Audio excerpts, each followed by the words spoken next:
আসন্ন স্থানীয় সরকার নির্বাচনকে সামনে রেখে ওল্ডহ্যামের কোল্ডহার্স্ট ওয়ার্ড ইন্ডিপেন্ডেন্ট গ্রুপের উদ্যোগে এক নির্বাচনী সভা অনুষ্ঠিত হয়েছে। বিস্তারিত জানাচ্ছেন আমাদের ওল্ডহ্যাম প্রতিনিধি মোহাম্মদ শামীম আহমেদ। আসন্ন স্থানীয় সরকার নির্বাচনকে সামনে রেখে ওল্ডহ্যাম কোল্ডহার্স্ট ওয়ার্ড ইন্ডিপেন্ডেন্ট গ্রুপের উদ্যোগে এক নির্বাচনী সভা অনুষ্ঠিত হয় ওল্ডহ্যামের স্থানীয় এক ব্যাংকুয়েটিং হলে। আমিনুর রহমানের সভাপতিত্বে ও জিল্লুর রহমানের সঞ্চালনায় সবার শুরুতেই পবিত্র কুরআন থেকে তেলাওয়াত করেন হাফিজ শাহ মস্তান।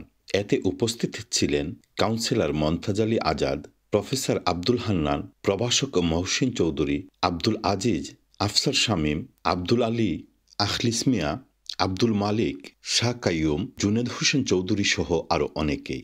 বিপুল সংখ্যক নেতাকর্মী ও সমর্থকদের উপস্থিতিতে আগামী নির্বাচনে কোল্ডহার্স্ট ওয়ার্ডের প্রার্থী ঘোষণা করা হয়। কমিউনিটি নেতা বিশিষ্ট সমাজসেবক মহিবুল্লাহ আবু তালিবকে মনোনীত করা হয়। তাকে সমর্থন জানিয়ে এ সময় বক্তব্য রাখেন সামাজিক সাংস্কৃতিক মসজিদ কমিটি ও কমিউনিটির বিভিন্ন স্তরের নেতৃবৃন্দ।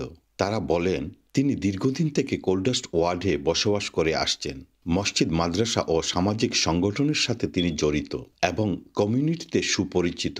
আমরা সবাই মিলে ঐক্যবদ্ধভাবে কাজ করলে কোল্ডহার্স্ট ইন্ডিপেন্ডেন্ট গ্রুপ আবারও আরও একজন কাউন্সিলর পাবে বলে বক্তাগণ আশাবাদ ব্যক্ত করেন।